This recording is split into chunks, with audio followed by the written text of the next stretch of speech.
Growing your podcast listener numbers. You need to do everything you can to grow your podcast listener numbers. We will discuss some of the best methods to do this in this video. It is not going to be easy, but with the right amount of determination, you can grow your podcast audience significantly. It is essential that you are consistent with your podcasting. This means that you must always provide value to your listeners and that you publish a new podcast on a regular basis. The frequency of publishing is up to you.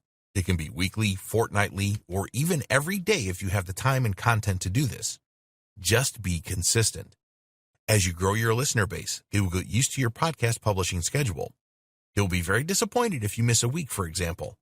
So you need to get organized for podcast creation, as we discussed in an earlier video, and give your listeners what they want when they expect it.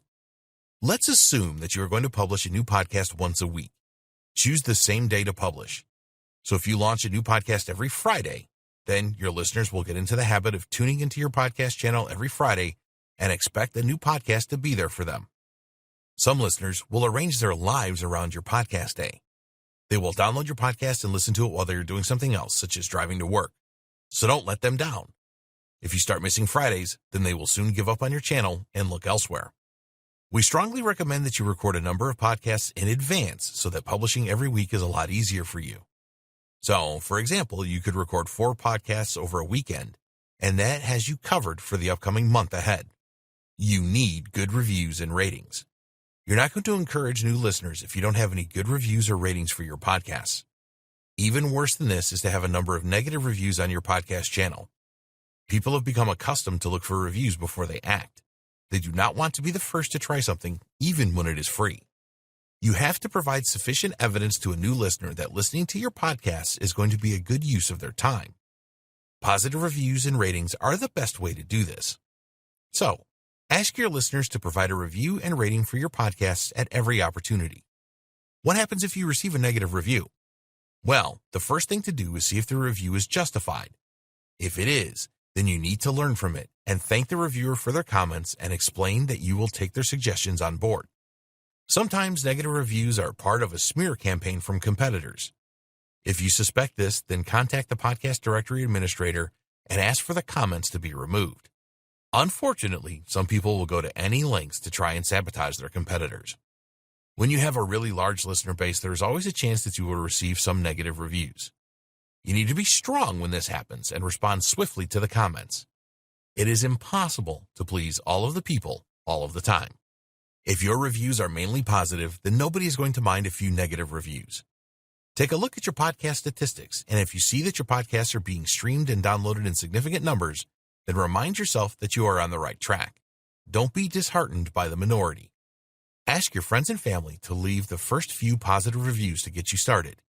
You need something for potential listeners to see. Promote your podcasts. Most successful marketers spend about 20% of their time on creating content and the remaining 80% on promotion.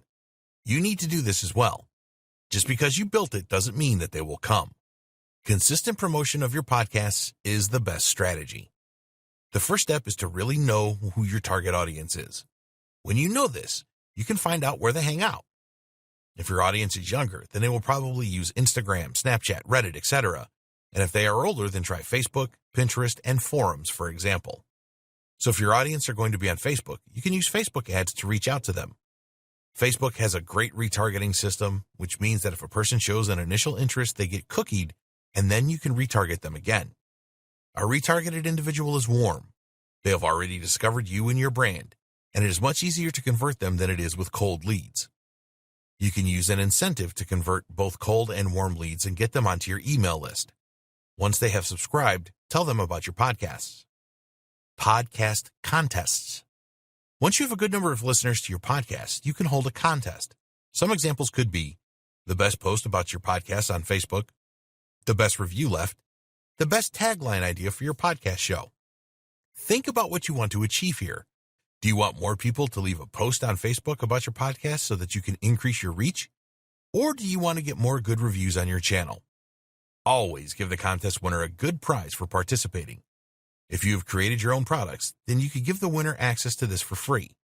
You can get some branded items that are useful, in other words USB sticks, and give these away to the runners-up, for example.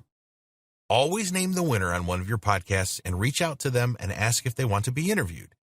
Tell them that they can have a 60-second slot to promote their business if they want to.